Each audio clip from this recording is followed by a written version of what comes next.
Livro terceiro. Um dos grandes portos do Império Romano era Miceno, cidade que dá o seu nome ao promontório que o coroa, a poucas milhas a sudoeste de Nápoles. Um montão de ruínas recorda hoje o lugar onde se situava, mas no ano 24 do Senhor era uma das praças mais importantes da costa ocidental da Itália.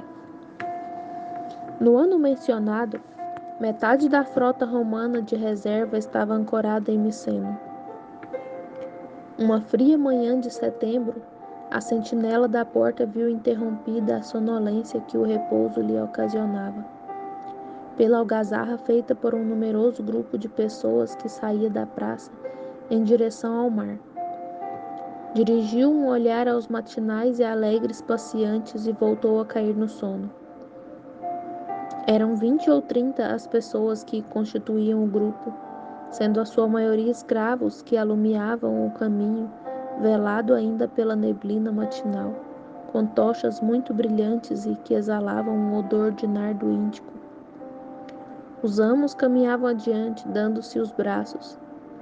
Um deles, que parecia contar 50 anos de idade, um pouco calvo e com uma coroa de louros na cabeça, pelas atenções de que ele era alvo e pela cerimônia afetuosa com que era tratado, demonstrava ser o herói da partida.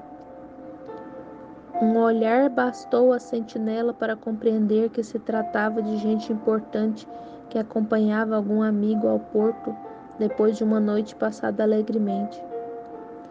Trajavam todos amplas túnicas de lã branca, com grandes franjas de púrpura na parte inferior, e falavam ruidosamente. A sua conversa proporcionar-nos-á mais pormenores. A fortuna é muito cruel, dizia um deles, ao da coroa de louros. Amigo Quintus, ao tirar-te da nossa companhia, quando mal tiveste tempo de te acostumar à terra firme, voltaste ontem do mar, pois além dos pilares, e já temos mais além dos pilares, e já temos que nos separar de novo. Não nos queixemos, o nosso carro Quintus não faz mais do que o nosso caro Quintus não faz mais do que ir buscar ao mar o que perdeu essa noite em terra. Jogar aos dados num navio trepidante não é o mesmo que jogá-los em terra, não é verdade, Quintus? Não injurieis a fortuna, exclamou um terceiro. Ela não é cega nem inconstante. Quanto ao nosso Arrius, a consultou em Âncio, descobriu-lhe os segredos e acompanhou-os nos mares, governando ela mesma o leme da nave principal. Se nolo arrebata agora, não nolo devolverá sempre coroando com novos louros? São os gregos que nolo arrebatam, gritou outro. Injuriemo-nos a eles e não aos deuses, uma vez que por aprender a arte do comércio esqueceram a da guerra. Falando assim, acabaram de atravessar a passagem e desembocaram no Mole, já iluminado pela formosa luz da manhã. Para o veterano marinheiro, o rumor das ondas foi como que uma amistosa saudação. Respirou com afã, como para encher os pulmões da brisa marítima, mais agradável para ele do que o perfume do nardo, e levantando as mãos exclamou: Os meus tesouros foram adquiridos em Prenesta, não em Âncio. E olhai, vento do oeste, obrigado, fortuna minha. E acrescentou reverentemente. Todos os seus amigos repetiram a exclamação buliçosamente e os escravos agitaram os archotes. Reparem, já vem ao meu encontro, disse ele, assinalando uma galera que se aproximava ondulando por sobre as ondas. Que necessidade tem o marinheiro de outras amantes? Acaso é a tua Lucrécia mais graciosa, meu caro Caio? Olhou o barco que se acercava e, na verdade, o seu orgulho justificava-se. Uma só vela branca estendia-se no mastro e os remos que se levantavam e baixavam, permanecendo um instante parados e submergindo de novo com uma regularidade quase mecânica, como se de asas de ave se tratasse, impulsionavam o navio. Sim, respeitai os deuses que nos oferecem ocasiões propícias, prosseguiu, com os olhos fixos na embarcação. Se as desperdiçamos, a culpa é nossa. Quanto aos gregos, esqueces, amigo, Lentulus, que também são os piratas que vou combater. Uma vitória sobre eles é mais satisfatória do que 100 sobre os africanos. Então vais ao Egeu? O marinheiro não tinha olhos senão para o navio. Que graça, que elegância! Um cisne não se moveria mais majestosamente. Olhai! E quase imediatamente acrescentou: Desculpa-me, Lentulus. Sim, parto para o Egeu, e como a minha partida é tão imediata, dir-vos-ei o motivo, pedindo somente que não o divulgueis. Não queria que, ao encontrardes o Dúnviro, o recriminasseis. Ele é meu amigo. Pois bem, o comércio entre a Grécia e a Alexandria, segundo aquilo que eu vi, é inferior ao que existe entre Alexandria e Roma. Os habitantes dessa parte do mundo descuidaram-se da celebração dos cereais e Triptolemos castigou-os com uma pequena colheita. Desse modo, todo o comércio é tão importante que não pode ser interrompido um só dia. Todos vós também já os vistes falar dos piratas do Quersoneso, que habitam no ponto Euxino. Não há ninguém mais audaz que eles, por todos os deuses. Ontem chegou a Roma a notícia de que as suas frotas tinham atravessado o Bósforo e tinham afundado as galeras de Bizâncio e Calcedônia, invadindo a Propôntida e ainda, não satisfeitos, ocupado o Egeu. Os negociantes de grãos que têm as suas naves a oriente do Mediterrâneo estão atemorizados. Pediram audiência ao imperador e hoje saem de Ravenna 100 galeras e de Miceno. Fez uma pausa para excitar a curiosidade dos amigos e terminou enfaticamente. Uma só. Afortunado Quintus, felicitamos-te. Essa preferência revela uma promoção. Desde já te saudamos, Dúnviro.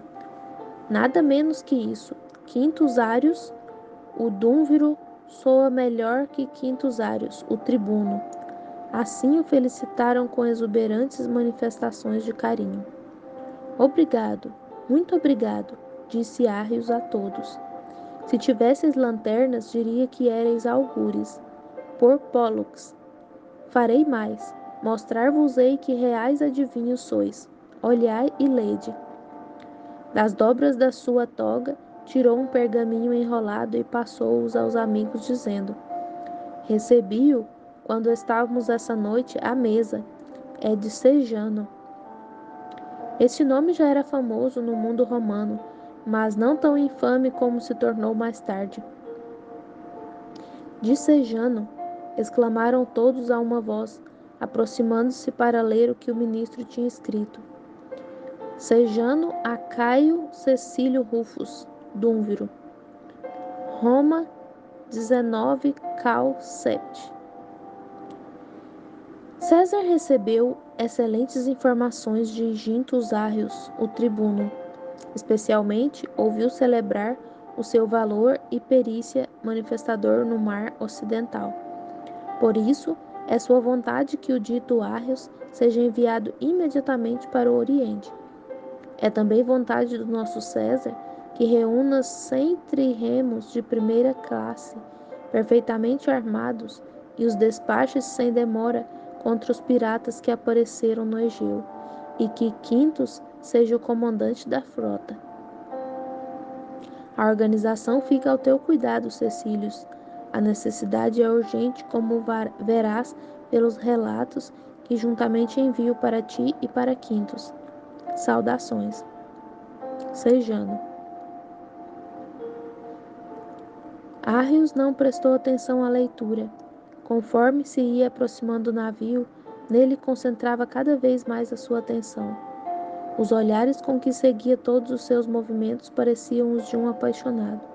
Por fim, agitou no ar uma das pontas da sua toga e, como em resposta, sobre o aplustro, ou espécie de abane fixado à popa da nave, foi içada uma bandeira vermelha, enquanto vários marinheiros apareceram na ponte e, trepando pelas cordas, amainavam a vela. A nave voltou-se de proa e a força dos remos avizinhou-se do mole, caminhando velozmente na sua direção e na dos amigos. Arrios seguiu a manobra com olhar brilhante. A pronta obediência ao leme e a segurança com que o barco seguia a rota imposta eram qualidade de grande importância para o combate. Pelas ninfas, disse um dos amigos devolvendo-lhe o pergaminho, não podemos dizer ao nosso maior amigo que vai ser importante. Já o é. O nosso afeto, a partir deste momento, deve ser um pouco substituído pelo respeito. Tem algo mais a dizer-nos? Nada mais. O que acabais de saber é a estas horas notícia velha em Roma, sobretudo no palácio e no fórum. O dúnviro é discreto e as minhas instruções e o sítio em que hei de encontrar a frota vê-los-ei na carta de prego que há para mim a bordo. Contudo, se sacrificardes hoje e algum altar, rogai aos deuses por um amigo que navega a vela e a remo em direção à Sicília. Mas aqui já está o meu navio, acrescentou, olhando-o. Agradam-me os seus oficiais, pois não é fácil atracar um barco destes em um semelhante ancoradouro. Deixai-me julgar da sua disciplina e perícia. Que? Não conheceis a nave? Vejo-a pela primeira vez e não sei se encontrarei a bordo algum conhecido. O navio pertencia à classe das chamadas naves libúrnicas, comprido, estreito, do casco baixo e construído para ser veloz e de fácil manobra. A proa era formosa, fendia a água formando duas cataratas de espuma que salpicavam a sua curvatura elegante adornada com figuras de tritões soprando búzios. Sob a proa, fixo à quilha, estava o rostrum ou esporão de madeira dura com ponta de ferro que nos combates era empregado como ariete. Poderosa cornija protegia a proa e rodeava a nave à guisa de armadura. Dos lados e sobre a cornija, uma tripla fileira de aberturas protegida por retângulos de couro davam saída aos remos, 60 de cada lado. 2 grandes cabos dos lados indicavam o número de âncoras presas na ponte do traquete. A simplicidade da mastreação demonstrava que a rapidez da nave estava confiada aos remos. Acima de tudo, o mastro, um tanto mais para a proa que para a popa, estava seguro por tirantes as anilhas fixas às paredes internas do baluarte. O cordame era o indispensável para governar a única vela quadrada e a verga que a sustinha. Mas para lá do baluarte via-se a ponte. Salvo os marinheiros que tinham amainado a vela e se encontravam ainda na verga, apenas um homem se via sobre a ponte, perto da torre da proa, com escudo e elmo.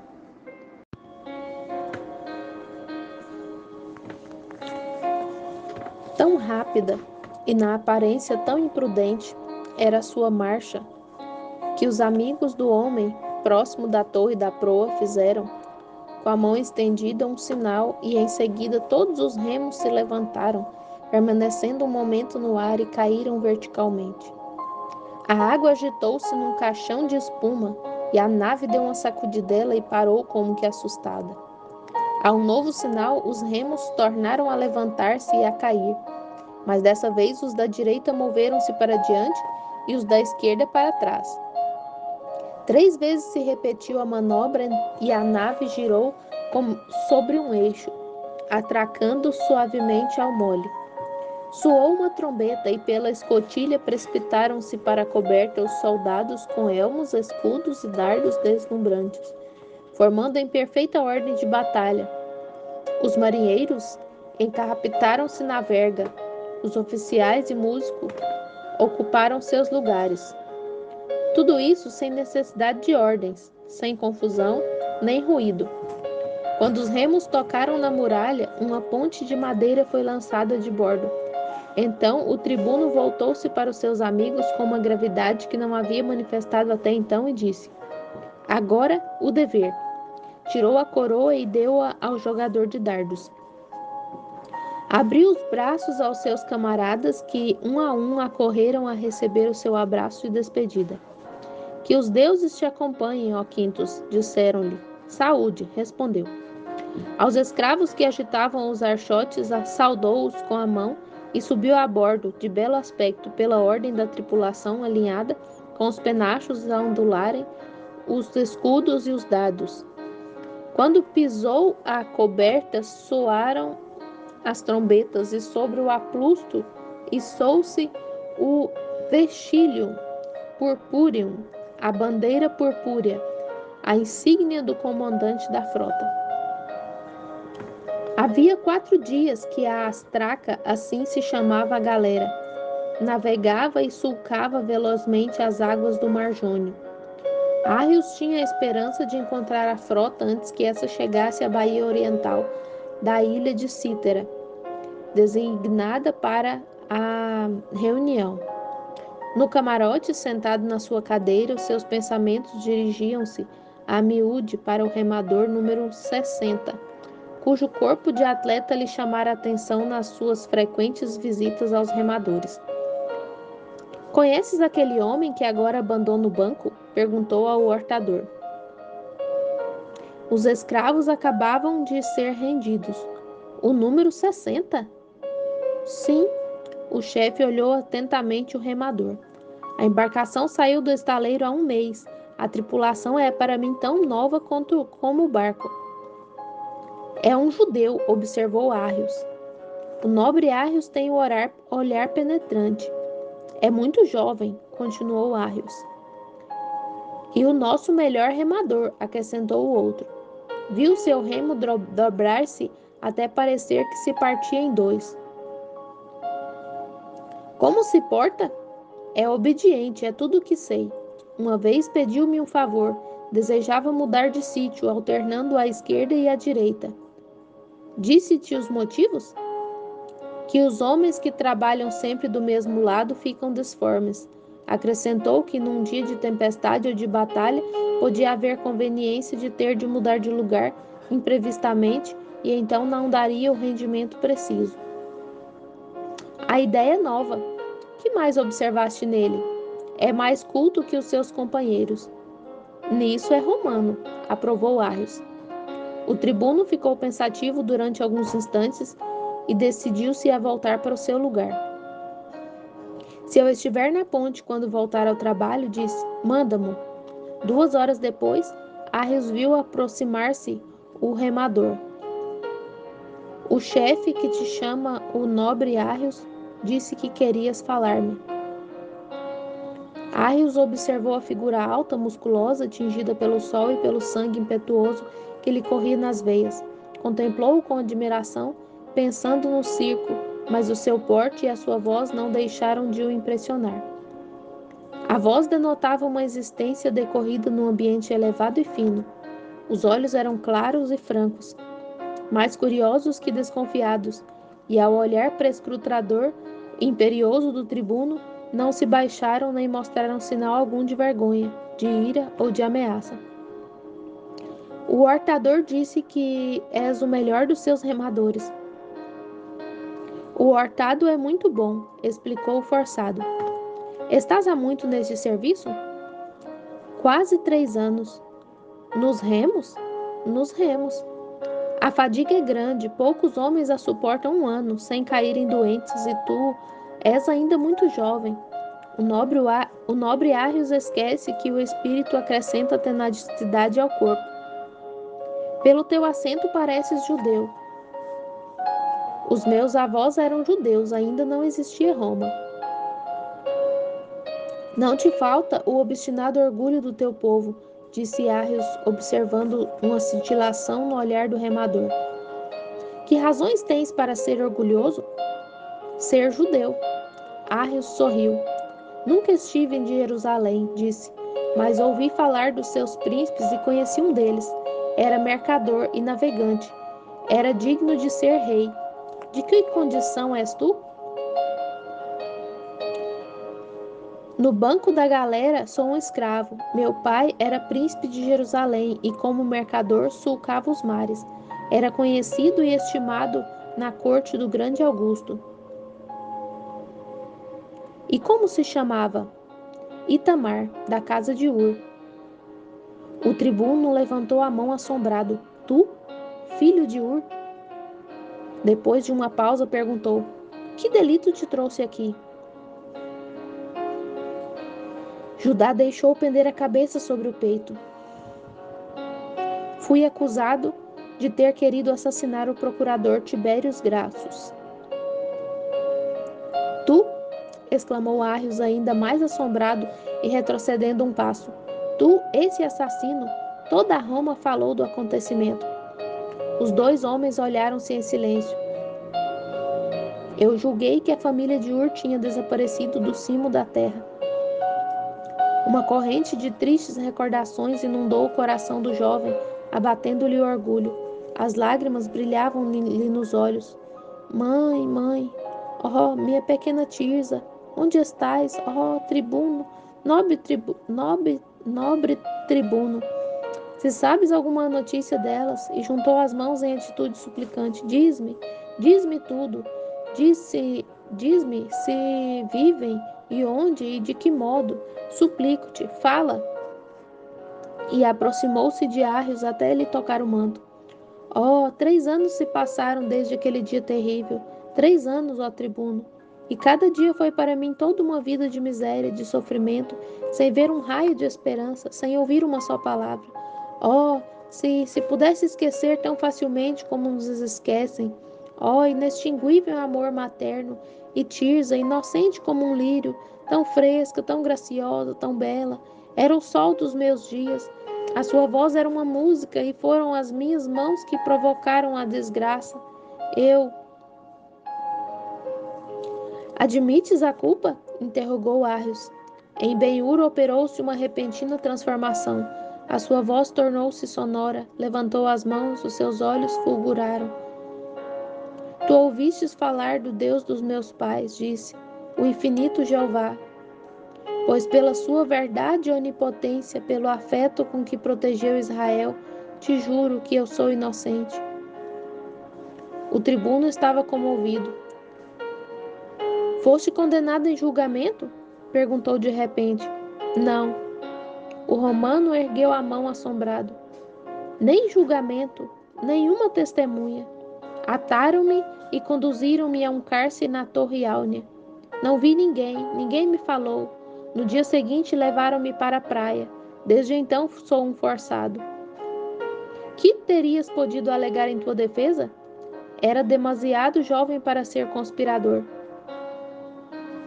Gratos era-me desconhecido.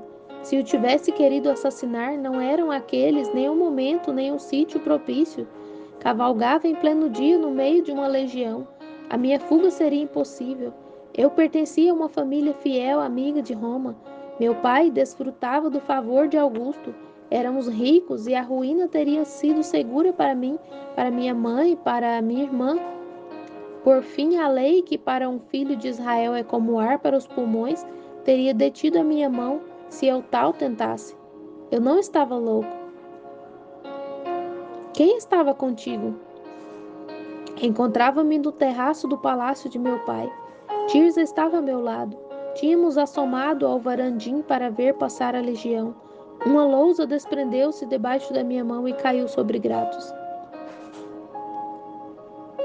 Onde estava sua mãe?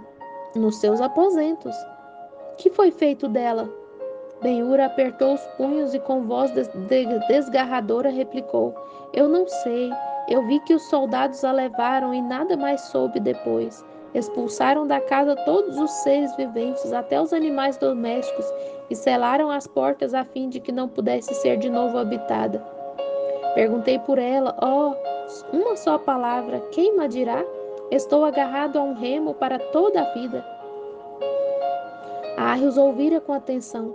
Se os sentimentos assim demonstrados eram falsos, o galeote era um ator perfeito. Se eram verdadeiros, a inocência do judeu era indubitável, e sendo inocente, quão terrível vingança se tomara por um ato fortuito. A existência rude e por vezes sangrenta do tribuno não sufocara as suas boas qualidades morais. Podia ser inexorável quando o dever lhe exigia, mas era também justo e a sua alma revoltava-se contra a menor injustiça. Os tripulantes da nave chamavam-lhe o bom tribuno. A piedade e a justiça impeliam-no a exercer um ato de justa reparação. Mas podia esperar, informar-se por outros, certificar-se de que era o príncipe Ben-Hur. Está bem, disse por fim, volta para o teu lugar. Ben-Hur saudou, olhou a cara do seu senhor e nada descobriu nela que o fizesse conceber a mínima esperança. Se alguma vez me recordares, pensa na única coisa que te pedi, uma só palavra que me revelasse onde estão a minha mãe e a minha irmã. E afastou-se. Arrios seguiu-o com o olhar. Por Pólux, pensou, que corpo mais a propósito para o circo, que grande corredor daria, que braço para a espada e para o clicote. Para, acrescentou em voz alta. Ben-Hur deteve-se e o tribuno aproximou-se. Se fosses livres, que farias? O ilustre Arrios está a troçar de mim, exclamou Judá com os lábios trêmulos. Não, por todos os deuses, não. Então responder-lhe-ei de vontade. A minha vida teria um só objetivo, ir procurar a minha mãe e Tirza. Perderam muito, mas juro pelo Deus dos meus pais, eu alcançaria para elas o dobro. Eu falava da tua ambição, disse. Se a tua mãe e a tua irmã estivessem mortas, ou fosse impossível encontrá-las, então que farias? Uma palidez cinzenta invadiu o rosto de Ben-Hur, cujo olhar estava fixo na imensidão do mar. Tribuno, dir-te-ei a verdade. Na noite anterior ao terrível dia de que te falei, obtive a permissão de entrar na milícia. Não mudei de pensamento, e em todo o mundo só há uma escola militar. A palestra? Exclamou Artios. Não, um acampamento romano. Mas antes tens que melhorar no manejo das armas. Um senhor não deve aconselhar o seu escravo. Arrios notou o seu erro e prosseguiu em voz fria. Agora, vai-te, e não fantasies demasiado acerca do que te disse. Se pensares nisso, terás que escolher entre a fama de gladiador ou o serviço militar. O favor imperial poderia ajudar-te a adquirir a primeira, mas nenhuma recompensa existe para ti no segundo. Não és romano, bem vês.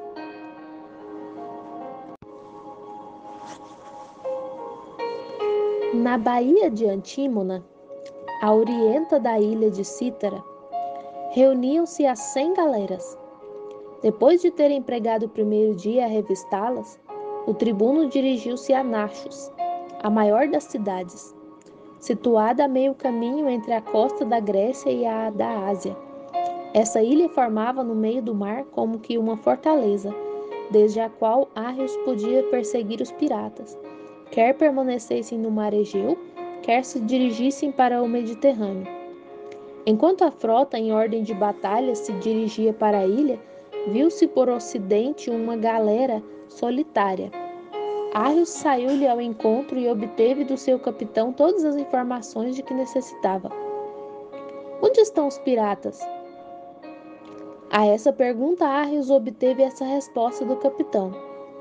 Depois de ter saqueado Heféstia na ilha de Lemos, o inimigo dirigiu-se pela costa até Sália, e segundo as últimas notícias, deve encontrar-se em algum dos golfos existentes entre a Eubeia e a Hélade. O tribuno considerava-se ditoso por saber os movimentos do inimigo, e deu graças reverentes à deusa Fortuna. Não ignorava o dano que uma só galera podia causar num mar aberto como o Mediterrâneo, e quantas dificuldades se opunham a ir procurá-la e destroçá-la. Arrios calculava encontrá-los tão longe das Termópilas que decidiu tapar-lhes a saída pelo norte e pelo sul. A um sinal da nave almirante, a frota deteve-se. Quando tornou a pôr-se a caminho, Arrios dirigiu uma esquadra de 50 galeras, com as quais entrou no estreito, enquanto outra esquadra, composta de igual número de navios, voltou de proa para o lado esquerdo da ilha, para o lado externo da ilha, com ordem de as costear e penetrar no estreito pela embocadura setentrional. Entretanto, Ben-Hur prosseguia sua vida de remador. O descanso na baía de Antímona tinha-lhe infundido novo vigor e trabalhava com ânimo. O chefe, na plataforma, mostrava-se satisfeito. Um perfume de incenso entrou pelas escotilhas. O tribuno está junto do altar, pensou. Encontramo-nos, talvez, em vésperas de uma batalha? Ben-Hur tinha assistido a muitas, sem contudo ter visto alguma. Do seu banco tinha ouvido muitas vezes o seu clamor, de tal modo que aqueles gritos se tinham tornado familiares aos seus ouvidos, como se de notas musicais se tratassem. Uma batalha tinha para ele, assim como para os demais forçados, um interesse muito diferente do que tinha para os marinheiros e soldados. Para estes significava vitória ou derrota. Aos escravos podia trazer uma mudança na sua condição, acaso a liberdade, mas, de qualquer dos modos, uma melhoria. Quando as trevas se fizeram mais densas, acenderam-se as lanternas suspensas nas escadas e o tribuno desceu da ponte. Às suas ordens, os soldados puseram as armaduras e passou-se revista às armas. Por fim, Ben-Hur viu o tribuno colocar-se na sua plataforma, vestir a couraça e pôr o elmo, sinais incontestáveis de que a luta estava próxima. Em cada banco havia uma pesada cadeia, e com estas o hortador principiou a segurar os pés dos remadores, obrigando-os assim à obediência e privando-os, em caso de um desastre, de toda possibilidade de salvação. Na câmara reinava um profundo silêncio, unicamente interrompido pelo rumor dos remos girando dos seus suportes de couro. Esta humilhação que todos os remadores sentiam, sentia a Ben-Hur, mais vivamente que os companheiros. Tinha querido evitá-la a todo custo, mas interviria o tribuno em seu favor? Ben-Hur esperava angustiosamente. O intervalo parecia-lhe uma eternidade. A cada golpe do remo dirigia os olhos para o tribuno, que, terminados os preparativos, se tinha estendido no leito para descansar. O hortador aproximava-se. Por fim, chegou ao número 60. Ben-Hur deteve o seu remo e estendeu o pé ao oficial.